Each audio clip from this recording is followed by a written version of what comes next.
सर्चच्या weekly knowledge सर्कलमध्ये सगळ्यांचं स्वागत. आज जे आर्टिकल आपण बघणार आहोत ते द इकॉनॉमिस्ट या लंडनमधनं दर आठवड्याला पब्लिश होणाऱ्या साप्ताहिकमधलं आर्टिकल आहे. याचं नाव आहे the changing nature of science.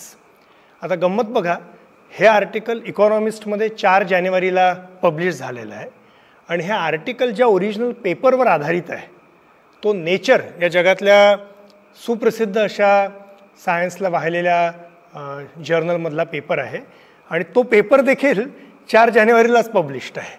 त्यामुळे सर्वप्रथम तर मला हे सांगायला पाहिजे की इकॉनॉमिक्सची क्वालिटी तर सुपर आहेच, पण त्यांची स्पीड की ज्या दिवशी नेचरमध्ये तो पेपर पब्लिश झाला त्याच दिवशी वाचून त्याच्यावरचं रिव्ह्यू आर्टिकल इकॉनॉमिस्टमध्ये त्याच दिवशी प्रेझेंट होतं. That is the speed at which they are in touch with cutting edge. तर हा बेसिकली नेचरमध्ये पब्लिश झालेला हा पेपर आहे आणि या आपल्या आजच्या सेशनसाठी म्हणून मी इकॉनॉमिस्टमधलं आर्टिकल आणि नेचरमधलं हे एक आर्टिकल आणि नेचरमध्ये पब्लिश झालेली याच आर्टिकलच्या विषयीची न्यूज या तिघांचाही अभ्यास केला. त्यामुळे त्याच्यातलं एकूण काय माझे ऑब्झर्वेशन्स आहेत ते मी तुमच्या सगळ्यांशी शेअर करणार आहे. तर नेचरमधल्या ओरिजिनल आर्टिकलचं टायटल आहे papers and patents are becoming less disruptive over time. आणि त्याच्याविषयी झालेली ही जी न्यूज आहे जी पण नेचरमध्येच पब्लिश झालेली की disruptive science has declined and no one knows why. The proportion of publications that send a field in a new direction has plummeted over the past of half century. तर मुद्दा काय आहे? मुद्दा आहे की आयडियाज या सुरुवातीला काही प्रमाणात असल्या तरी नंतर त्या एकमेकांशी इंटरॅक्ट करतात आणि त्याच्यामुळे नंबर ऑफ आयडियाज वाढत जातात. जॉन स्टाइनबॅकचं हे फेमस कोट आहे. तर सायंटिफिक आणि टेक्नॉलॉजिकल प्रोग्रेससुद्धा अशीच होते असं लोकांना वाटतं किंवा हा या विषयातला मान्य व्ह्यू आहे. आजच्या आयडियाज या जुन्या आयडियाजवर बिल्ट असतात. जितक्या आयडियाज वाढतील तेव्हा नवीन आयडियाजला अधिक स्फूर्ती मिळेल, स्फुरण मिळेल आणि म्हणून पेटंट्स आणि पेपर्स खूप मोठ्या प्रमाणात गेल्या काही दशकांमध्ये वाढलेले आहेत. पण आता याच्यामुळेच का की इतर कुठच्या कारणामुळे हे जे पेपर्स आणि पेटंट्स आहेत जे आता मिलियन्समध्ये पब्लिश होतात यांच्यामधलं जे इनोव्हेशन आहे किंवा इनोव्हेटिव्ह पोटेन्शियल आहे हे मात्र हळूहळू कमी होतं आहे का? 2016मध्ये एक जो पेपर पब्लिश झाला होता तो स्पेसिफिकली बायोलॉजी आणि त्याच्यातही न्यूरोसायन्स यांच्या बाबतीत त्याने कॉमेंट केली होती की number of high impact discoveries त्या पर्टिक्युलर फील्डमधल्या या कमी होत आहेत अशी त्याच्यामधली कमेंट होती. पण ती एका नॅरो फील्डविषयी बायोलॉजी आणि त्याच्यातही न्यूरोसायन्स याच्याविषयीची फील्ड होती. म्हणून हे 3 वैज्ञानिक एकत्र आले आणि त्यांनी हे शोधण्याचा प्रयत्न केला की हा जो डिक्लाईन आहे एकतर आहे का आणि हा डिक्लाईन सायन्स अँड टेक्नॉलॉजीसाठी इन जनरल होल्ड होतो का? Decline in the number of and nature of high impact discoveries. आणि म्हणून त्यांनी काय केलं तर 1945 ते 2010 या वर्षांमध्ये पब्लिश झालेले आणि फाईल केलेले 45 मिलियन म्हणजे 4.5 कोटी पेपर्स त्यांनी ॲनालाइज केले आणि जवळजवळ 3.9 मिलियन म्हणजे 39 लाख पेटंट्स त्यांनी ॲनालाइज केले. त्यामुळे हा मॅसिव्ह एक्सरसाइज त्यांनी केला हे शोधण्यासाठी की पेपर्स आणि पेटंट्सचं जे डिसरप्टिव्ह पोटेन्शियल आहे याच्यामध्ये काही डिक्लाईन आहे का आणि हा डिक्लाईन अक्रॉस मल्टिपल फील्ड्स आहे की कुठल्या तरी फक्त एखाद्या फील्डपुरता मर्यादित आहे. आता हे कसं असेस करायचं? तर म्हणून त्यांनी एक नवीन इंडेक्स फॉर्म केला ज्या इंडेक्सला त्यांनी नाव दिलं आहे CD इंडेक्स. हा CD इंडेक्स हे त्यांचं मेजरमेंट टूल आहे आणि CD index ranges from consolidating to disruptive. त्यामुळे कुठलाही पेपर किंवा पेटंट हे किती कन्सॉलिडेटिंग आहे किंवा किती डिसरप्टिव्ह आहे हे CD इंडेक्स मोजतो and the value ranges from -1 to +1. So consolidating म्हणजे काय?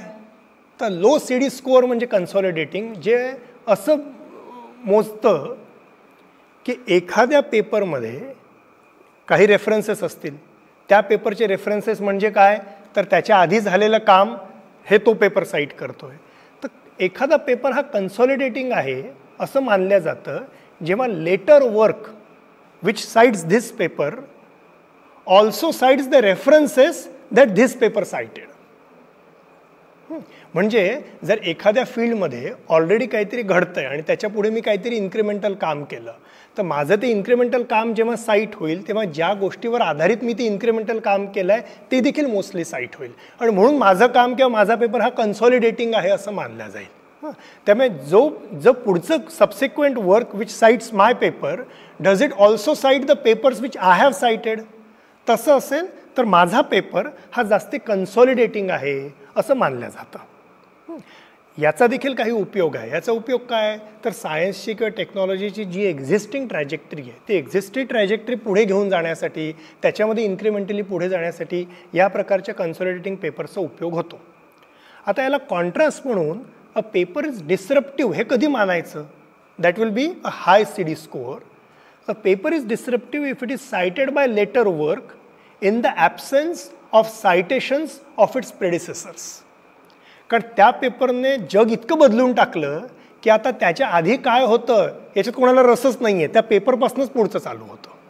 त्याच्यामुळे सबसिक्वेंट वर्क जर फक्त माझा पेपर साईट करतात पण आधीचं काही साईट करत नाही किंवा मी जे काही साईट केलं ते करत नाही, याचा अर्थ या पेपरने इतकं डिसरप्शन केलं आहे की जणू काही तिथूनच आता पुढची वाट चोखाळायची आहे. आणि म्हणून हाय CD papers disrupt the status को. ते एखाद्या फील्डची ट्रॅजेक्टरीज आयदर फंडामेंटली अल्टर करतात किंवा ते एखादी नवीन फील्डच सुरू करतात. आणि अशा प्रकारच्या पेपरचं क्लासिक एक्झाम्पल म्हणजे 1953मध्ये जो वॉटसन आणि क्रिकचा पब्लिश्ड पेपर होता नेचरमधला on the double helical structure of DNA. It's a phenomenal discovery, eventually won the Nobel prize. आणि तुम्हाला ओरिजिनल पेपर इथे दिसतोय, फक्त एका पेजचा पेपर आहे. भारंभार लिहिण्याच्या आजच्या दुनियेमध्ये हा पेपर म्हणजे एक रिमार्केबल एक्सेप्शन आहे. आणि जसं तुम्हाला दिसेल की त्याच्यात मुळातच रेफरन्सेस फार कमी आहेत. आणि आता वॉटसन क्रिकला साईट करताना त्यांनी कोणाला साईट केलं कोणी बघतच नाही, जे काही आहे ते डबल हेलिक्सपासून पुढे सुरू होतं. So that is an example of a disruptive paper.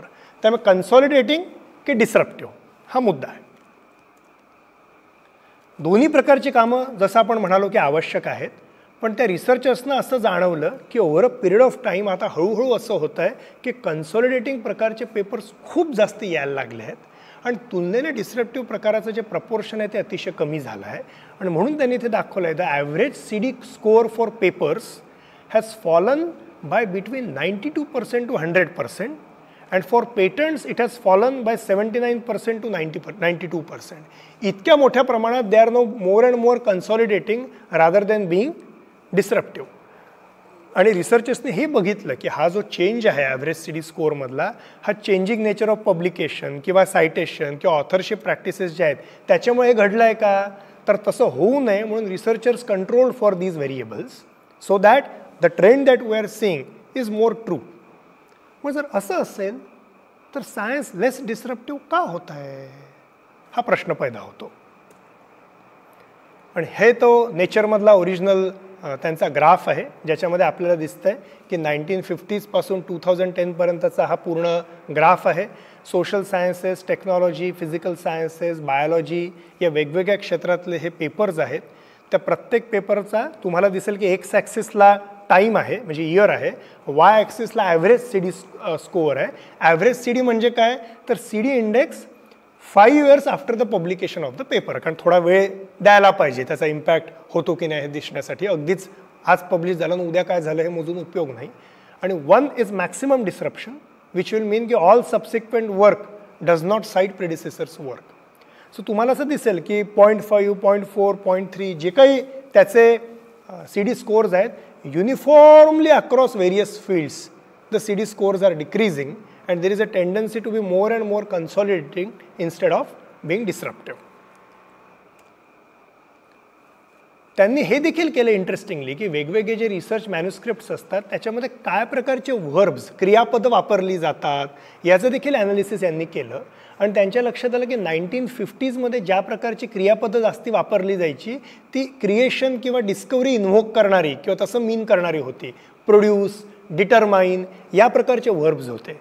आता मात्र त्यांना असं दिसतं की हळूहळू इम्प्रूव्ह, एनहॅन्स अशा प्रकारचे, अगेन मोर कन्सॉलिडेटिंग अशा प्रकारची क्रियापद आहे. तर फार सुंदर पद्धत जी त्यांनी वापरली हे देखील बघायला. मग असं का झालं आहे, तर एक हायपोथेसिस असा होता की ज्याला लो हँगिंग फ्रूट थिअरी म्हणतात की आता झालं रे बाबा, किती शोधणार ना. ट्री ऑफ नॉलेज जे आहे एखाद्या फील्डमधलं त्याचे जे काही खाली लागलेले फळं होते ते सगळे जर तुमचे काढून झाले तर आता वेळच लागणार की, अशी एक थिअरी आहे. पण ही जर थिअरी खरंच ट्रू असेल तर याचा अर्थ काय होईल, याचा अर्थ हा होईल की सायन्सच्या वेगवेगळ्या फील्ड्स ज्या मॅच्युरिटीच्या वेगवेगळ्या स्टेजेसला आहेत त्याच्यातल्या काहींमध्ये ज्या खूप एज ओल्ड फील्ड्स आहेत त्याच्यामध्ये मॅच्युरेशन अचीव झालं आहे, all low hanging fruits done, त्यामुळे त्याच्यामध्ये कन्सॉलिडेटिंग जास्ती असायला पाहिजे. पण ज्या तुलनेने थोड्या न्यूअर फील्ड्स असतील त्याच्यामध्ये तसं नको घडायला. सो हा जो CD स्कोअरचा डिक्रीज आहे याचा रेट वेगवेगळ्या फील्डमध्ये वेगवेगळा असायला पाहिजे जर ही लो हँगिंग फ्रूट थिअरी खरी असेल तर. पण त्यांच्या लक्षात आलं की असं नाही आहे. The decline that researchers found was comparable in all big fields of science and technology. त्याच्यामुळे लो हँगिंग फ्रूट तर कदाचित ॲक्सेप्टेबल थिअरी नाही आहे. मग अनदर आयडिया काय, तर त्यांचं म्हणणं आहे की असं झालं का की खूप पेपर पब्लिश व्हायला लागले आहेत, त्याच्यामुळे नंबर वाढलेला आहे आणि ॲव्हरेज क्वालिटी रिड्यूस झाली आहे. आणि म्हणून ॲव्हरेज क्वालिटी रिड्यूस झाली आणि म्हणून त्याच्यामुळे तुम्हाला असं दिसतं आहे की बाबा त्याचा कन्सॉलिडेटिंग नेचर कमी झाला आहे. तर आता हे क्वालिटीचा मुद्दा इन्व्हेस्टिगेट करायला यांनी काय केलं की यांनी त्या 45 लाख पेपरच्या सगळ्या महासमुद्रातून दुसरं एक सब ॲनालिसिस असं केलं ज्याच्यात त्यांनी फोकस केलं 2 स्पेसिफिक कॅटेगरीजवर की जे मोस्ट प्रीमियर पब्लिकेशन्स आहेत, सायन्स, नेचर, PNAS म्हणजे proceedings of the national academy of sciences, ते प्रीमियर पब्लिकेशन्समध्ये पब्लिश होणारे पेपर्स, आणि दुसरं म्हणजे चक्क नोबेल प्राईज विनिंग डिस्कवरीज. त्यामुळे या 2 त्यांनी असं मानलं की if there were a pocket of science where the quality might have declined less or hasn't declined at all, it would be these places. कारण हे सगळ्यात प्रीमियर आहेत, प्रीमियर पब्लिकेशन्स आणि premier Nobel prize winning discoveries. पण त्यांना असं दिसलं की इव्हन याच्यात हा डाऊनवर्ड ट्रेंड परसिस्ट करतो. म्हणून तुम्हाला इथे या ग्राफमध्ये दिसेल की जो लार्जर ग्राफ आहे तो नोबेल प्राईज विनिंग डिस्कवरीजचा ग्राफ आहे आणि त्याच्यात देखील तुम्हाला ते दिसतं की ते जे CD स्कोअर्स आहेत, नोबेल प्राईज विनिंग जरी डिस्कवरी असली तरी ओव्हरऑल CD स्कोअर त्या डिस्कवरीचा हा मात्र ऑन अन ॲव्हरेज कमी होताना दिसतो. आणि या मोठ्या ग्राफमध्ये तुम्ही बघाल तर इथे एक छोटा ग्राफ पण आहे ज्याच्यामध्ये त्यांनी प्रामुख्याने 3 सगळ्यात प्रीमियर रिसर्च पब्लिकेशन जसं मी सांगितलं सायन्स, नेचर आणि PNAS हे घेतले आणि त्याच्यामधला स्पेसिफिक ग्राफ बघितला, इव्हन त्याच्यातही डिक्रीज आहे. त्याच्यामुळे क्वालिटी ऑफ म्हणजे पब्लिकेशन घसरलं आहे म्हणून ॲव्हरेज CD स्कोअर घसरला आहे हे पण आपल्याला 100% ॲक्सेप्ट नाही करता येणार. मग काय असू शकतं अजून, तर एक एक्सप्लेनेशन जे त्यांनी मांडलेलं आहे की हे त्यांच्यामध्ये लाईकली एक्सप्लेनेशन असू शकतं, हे त्यांचं म्हणणं असं आहे की more and more nowadays science and inventors are producing work which is based on narrower foundations. आणि त्यांना असे लक्षात आलं की जुनं वर्क साईट करणं, स्वतःचंच वर्क साईट करणं, लेस डायव्हर्स वर्क साईट करणं, these are all correlates with less disruption. So they are saying की as the amount of publish science grows, the effort required to master a pool of knowledge that is both deepening and narrowing as the years progress, हे इतकं होऊन जातं की तो researcher फक्त त्याच फील्डमध्ये थोडं थोडं थोडं थोडं करत पुढे पुढे पुढे पुढे जात राहतो, पण त्याचं जे वायडर फाउंडेशन आहे ते वायडर फाउंडेशन मात्र नॅरो होत चाललं आहे. आणि म्हणून वेगवेगळ्या फील्ड्समधनं क्रिएटिव्ह कनेक्शन्स करणं ही एबिलिटी कदाचित सायंटिस्टची कमी होत चालली आहे. आणि ही एबिलिटी कमी होत चालल्यामुळे ट्रू डिस्रप्शन जर घडायचं असेल तर जिथे मल्टिपल फील्ड्स क्रॉस इंटरॅक्ट तिथे बऱ्याचदा डिस्रप्शनची शक्यता जास्ती असते. पण ते न होत असल्यामुळे आणि फक्त नॅरोवर फाउंडेशन्स वाढत असल्यामुळे त्यांचं एक म्हणणं आहे की that is one likely thing की ज्याच्यामुळे आपल्याला या प्रकारचा ट्रेंड दिसतो आहे. पण त्यांचं हे म्हणणं आहे की there is room for optimism. आणि म्हणून ॲव्हरेज डिस्रप्टिव्हनेस जी आहे डिस्कवरीजची, तो जो ॲव्हरेज CD स्कोअर आहे ते ॲव्हरेज डिस्रप्टिव्हनेस जरी डिक्रीज होत असली तरी जर आपण फक्त ॲब्सोल्यूट नंबर बघितला, the absolute number of highly disruptive ones, तो ॲब्सोल्यूट नंबर मात्र कॉमन आहे, तो कॉन्स्टंट राहिलेला आहे. आता हे अर्थात घडलेलं आहे जसं मी मगाशी म्हणालो की now papers are being published in millions, so average is decreasing but the absolute number is still the same. त्याच्यामुळे humanity does not appear to be reaching the end of science असं त्यांनी एक शेवटचा मेसेज दिला आहे. त्यामुळे room for optimism आहे असं त्यांनी म्हटलेलं आहे. तर हा जो नेचरमधला मुख्य पब्लिश पेपर आहे त्याचं हे आपण म्हणूया की जिस्ट होतं. आता हे वाचताना आणि याला सोबत जोडून मी जो काही अजून अभ्यास केला त्याच्यावर आधारित माझे काही रिफ्लेक्शन्स आणि क्वेश्चन्स होते तेही मला शेअर करायचे आहे. पहिली गोष्ट म्हणजे मला हा एकूणच पूर्ण उपद्व्याप जो त्यांनी केला हा एक अतिशय इंटरेस्टिंग डेटा ड्रिव्हन वे वाटतो to investigate how science changes. आता युजली असा प्रश्नच लोक विचारत नाहीत आणि प्रश्न विचारल्यानंतर त्याला इतक्या रिगरसली डेटा ड्रिव्हन वेमध्ये ॲनालाइज करता येईल तर ते मला असं वाटतं की खूप त्याचं सुंदर उदाहरण आहे. मात्र आपण हे लक्षात ठेवलं पाहिजे की कन्सॉलिडेटिंग किंवा इन्क्रिमेंटल आणि डिसरप्टिव्ह या दोन्ही प्रकारच्या रिसर्चची गरज आहे. डिसरप्टिव्हची काय आहे तर सांगायला नको, पण कन्सॉलिडेटिंगची गरज का आहे तर इथे जसं जॉन वॉल्श सांगतात की we are also concern with validity of findings. त्यामुळे कोणीतरी एकदा एक रिसर्च केला म्हणजे झालं रे बाबा असं नको नाही मानता येणार. त्याच फाइंडिंग्सला वेगवेगळ्या सेटिंगमध्ये वेगवेगळ्या पद्धतीने रेप्लिकेशन आणि रिप्रोडक्शन करणं हे देखील आवश्यक आहे, so that we are very sure about the quality of findings and their validity. आणि म्हणून काही प्रमाणात कन्सॉलिडेटिंग रिसर्च आवश्यक आहे, पण तेच टू मच होणं हे देखील अर्थातच फारसं योग्य नाही. दुसरा जो प्रश्न मला पडला तो असा की हे ज्या पद्धतीने त्यांनी डिसरप्टिव्हनेस किंवा कन्सॉलिडेटिंग नेचर ऑफ सायन्स मोजलेला आहे त्याच्यासाठी त्यांनी हा CD इंडेक्स नावाचा नॉवेल टूल विकसित केलं. हे हेविली डिपेंडंट आहे, म्हणजे टोटलीच डिपेंडंट आहे on citation as the measure of papers importance. आता हे नक्कीच आहे की नंबर ऑफ सायटेशन्स किती याला त्यांनी महत्त्व नाही दिलं आहे. त्यांनी सायटेशन्सला या पद्धतीने ॲनालाइज केलं आहे की फ्युचर वर्क तुमचे सायटेड वर्क किती रेफर करतं आणि किती नाही. त्यामुळे the way they have looked at citations is not mere numbers, but still the fundamental unit continues to be citations. आणि जर तसं असेल तर इन जनरल सायटेशन हा प्रकार याच्याकडे कसं बघायचं, हे किती इंटरेस्टिंग किंवा ट्रू रिप्रेझेंटेशन आहे एखाद्या पेपरच्या फंडामेंटल इम्पॉर्टन्सचं. म्हणून मला असं वाटलं की हे बघणं थोडं बरं राहील. म्हणून नेचरमध्येच मला एक दुसरा पेपर मिळाला ज्याच्यात त्यांनी most cited research of all time याच्यामधले टॉप 100 पेपर्स कुठले याचं एक ॲनालिसिस केलेलं आहे. तर तो पेपर मी बघितला. जसं मी म्हणालो की त्याच्यामध्ये number of citations is the basis, त्यामुळे that is slightly different but nonetheless it depends on citation. तर त्याच्यातनं आपल्याला काही इंटरेस्टिंग इन्साइट्स मिळतात which gives us a more holistic perspective looking at citation. For example इकडे तुम्हाला दिसतील अनेक फंडामेंटल डिस्कवरीज ज्यांचा मी उल्लेख केला, ऑल नोबेल प्राईज विनिंग, पण यांच्यापैकी एकही पेपर हा या 100 मोस्ट हायली सायटेड पेपर्समध्ये दिसत नाही. मग डबल हेलिक्स असू द्या की सुपर कंडक्टर असू द्या की युनिव्हर्स इज एक्सपांडिंग असू द्या, these are like legendary discoveries, पण they feature nowhere in that 100 most cited पेपर्समध्ये. हे कोणी केलं होतं तर थॉमसन रॉयटर्स ही जी एजन्सी आहे जे सायन्स सायटेशन इंडेक्स ओन करतं, म्हणजे that is how the citation is calculated. त्या थॉमसन रॉयटर्सनेच 2014 एक एक्सरसाइज केला होता आणि त्याच्यासाठी त्यांनी जवळजवळ 58 मिलियन म्हणजे 5.8 कोटी आयटम्स 1900 वर्षानंतर पब्लिश झालेले त्यांचा त्यांनी उपयोग केला होता ह्या एक्सरसाइज करण्यासाठी. तर त्याच्यात इंटरेस्टिंग आहे की तुम्हाला जर सायटेशन्सच्या नंबरनुसार टॉप 100 पेपर्समध्ये हिस्ट्रीतल्या रँक करायचं असेल तर 12,199 सायटेशन्स लागतात किमान टू रँक देअर. आणि many of the world's most famous papers do not make the cut. आणि you actually see that vast majority of papers who are there in supposedly the top 100 most पेपर्समध्ये they are what kind of papers तर they are experimental methods or softwares which have become essential in that particular field. So anybody who does new research kind of cites that की बघा हां आम्ही हे वापरलं, बघा हां आम्ही हे वापरलं. त्यामुळे those kind of papers become disproportionately high in the number of citations. तर हे जे 58 मिलियन पब्लिश्ड पेपर्स आहेत याच्यामधला highest most cited paper in the history of humanity कोण आहे रे बाबा, याला चक्क 3,05,000 इतके सायटेशन्स आहेत. आणि हा 1951 मधला कुठला तरी पेपर आहे which describes an assay to determine the amount of protein in a solution.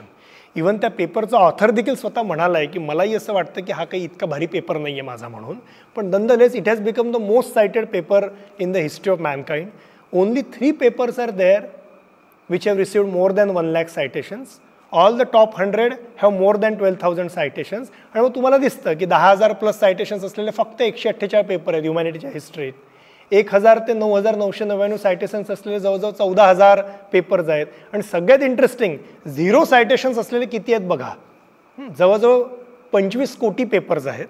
त्यामुळे 1900 या काळापासून आत्तापर्यंत पब्लिश जे पेपर्स आहेत एकूण त्याच्यातले 43% पब्लिश्ड पेपर्सना एकही सायटेशन मिळालं नाही आहे. त्याच्यामुळे young researchers do not worry so much about your first research. Majority seems to be not fetching even a single citations. त्यामुळे भारंभार काम करण्याच्या ऐवजी चांगल्या क्वालिटीवर कसं फोकस करावं हे आपण बघायला पाहिजे. हे जस्ट एक गंमत तुम्हाला वाटेल म्हणून त्या टॉप 100 पेपर्समधले काही मी मांडलेले आहेत. वरती जो नंबर आहे 4 किंवा 11 हा त्यांचा त्या टॉप 100 मधला रँक आहे. त्याच्या खाली जे आहे ते त्यांना मिळालेले सायटेशन्स आहेत आणि खाली काही उदाहरणं आहेत. तर उदाहरणार्थ इन्व्हेंटरी फॉर मेजरिंग डिप्रेशन. आता again because it's an inventory, it's a method, त्यामुळे it must be cited again and again and again by all subsequent research. So those kind of things become very highly sighted.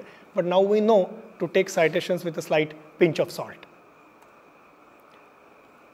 रिसर्चर्सचं म्हणणं आहे की जसं मी आत्ता म्हणालो की हे असं का घडत असावा हा स्क्यू, तर त्यांचं म्हणणं आहे की जसं आपण आता बोललो की काही स्टँडर्ड रेफरन्स बनवून जातात, ते प्रत्येक व्यक्ती वापरतो सो दॅट बाकीच्या सायंटिस्टना हे क्लॅरिटी राहील की भाऊ तू काय करतोय. त्याच्यामुळे या काही गोष्टींना वारंवार वापरल्या जातं. आणि दुसरी पण फ्लिप साईड त्यांनी सांगितली आहे की जे ट्रूली फाउंडेशनल डिस्कवरीज असतात, जसं आता स्पेशल थिअरी ऑफ रिलेटिव्हिटी, हे इतकं फाउंडेशनल आहे की याच्याविषयी जर कोणी बोलणार असेल तर तो काय आईन्स्टाईनचा ओरिजिनल पेपर साईट नाही करत बसत. या ट्रूली फाउंडेशनल डिस्कवरीज या टेक्स्टबुकमध्ये येऊन जातात आणि त्याचा उल्लेख हा तर कॉमन शब्द जो सगळ्यांनाच माहिती आहे असं ॲझ्युम करून ते वापरलं जातं. त्यामुळे त्यांना कोणी सायटेशन देखील देण्याच्या भानगडीत पडत नाही, इतकं ते कॉमन प्लेस नॉलेज होऊन गेलं आहे. त्यामुळे त्यांचं म्हणणं आहे की हे कदाचित एक्सप्लेन करेल हा citation skew with the importance of the paper. Finally मला काही पडलेले प्रश्न अजून असे देखील होते की जर ओव्हरऑल सायन्सचं आपल्याला ट्रॅजेक्टरी अशी होताना दिसते की more and more incremental, less and less disruptive, तर सर्च प्रामुख्याने जे हेल्थ फील्डमध्ये आणि पब्लिक फील्डमध्ये काम करतं तर हा अभ्यास करायला पाहिजे की खरंच रिसेंट इयर्समधले असे काय ब्रेकथ्रूज झालेले आहेत, खरंच किती आहेत, नेमके काय आहेत, ते जे काही ब्रेकथ्रूज असतील त्यांच्यातले कुठले असे आहेत की जे आपण गडचिलीमध्ये पुट टू यूज करू शकतो. आणि तिसरा मुद्दा की आजूबाजूला सगळीकडेच या प्रकारच्या इन्क्रिमेंटल इम्प्रूव्हमेंट्सचा सध्या जास्ती बोलबाला असेल तर आपण आरोग्य स्वराज ही सर्चची जी व्हिजन आहे त्याच्याकडे मार्गक्रमण करण्यासाठी कसं इमॅजिन करावं, डेव्हलप करावं आणि डिप्लॉय करावे इंटरव्हेन्शन्स, ज्यांच्यातले काही कन्सॉलिडेटिंग असतील, काही होपफुली डिस्ट्रप्टिव्ह असतील. आणि नुकतंच विवेक सावंत निर्माणच्या शिबिरात बोललेत तेव्हा त्यांनी त्यावेळेला जी मांडणी केली त्याचा देखील आधार मला घ्यावासा वाटतो. याच्या आधी मी हेल्थच्या विषयी बोललो, पण इन जनरल आज जर आपण सोशल सेक्टरच्या वेगवेगळ्या उपक्रमांकडे, एनजीओच्या कामाकडे बघितलं तर रिलीफ आणि रिफॉर्म या प्रकारची कामं वाढलेली दिसतात, जी कदाचित थोडी पॅरलल होतील या व्होकॅब्युलरीमधल्या कन्सॉलिडेटिंग प्रकारच्या कामाला. तर how do we see to it that we as a health care NGO as well as the larger social sector moves more and more or at least tries to do transformational work and not just relief and reform. तर हा मला असं वाटतं आपल्याला एक महत्त्वाचा मुद्दा राहील. हे एंड करताना तुम्हाला बघायला गंमत येईल म्हणून how were the golden days, तर हा 1927 मधला सॉल्व्हे कॉन्फरन्सचा फोटो आहे. ही सॉल्व्हे कॉन्फरन्स आयोजित केली जायची की त्यावेळेचे टॉप फिजिसिस्ट येऊन एकमेकांशी भेटू शकतील, बोलू शकतील. या फोटोग्राफमध्ये जे 29 लोक आहेत त्याच्यातले 17 जण हे नोबेल प्राईज विनर तरी होते किंवा पुढे झालेत. आणि तुम्हाला याच्यामध्ये आईन्स्टाईनपासून, हायझनबर्गपासून, मेरी क्युरीपासून, मॅक्स प्लँकपर्यंत वेगवेगळे लोक दिसतात. आणि याला बऱ्याचदा असं म्हणतात की the most intelligent photograph ever taken. तो एक जमाना ऐसे भी था कि जब लोग काम डिस्कस करने के लिए बैठते थे तो इस तरीके के लोग इकट्ठा हुआ करते थे. आता असं इतक्या सहजासहजी असे लोक एकत्र भेटतील असं होत नाही. बऱ्याच क्षेत्रातले दिग्गज गेलेले आहेत, नवीन दिग्गज पैदा होतील अशी आपण आशा करूया. पण या सगळ्या प्रवाहामध्ये आपल्या कामामध्ये योग्य कन्सॉलिडेटिंग आणि इन्क्रिमेंटल काम कुठलं आणि ट्रूली डिस्रप्टिव्ह किंवा ट्रान्सफॉर्मेटिव्ह काम कुठलं याच्याकडे आपण लक्ष द्यावं, त्याच्याकडे आपण प्रयत्नपूर्वक त्यासाठी एफर्ट्स घ्यावेत. हा मला असं वाटतं या पूर्ण उपद्व्यापाचा आपल्या कामासाठीचा मेसेज आहे. Thank you very much.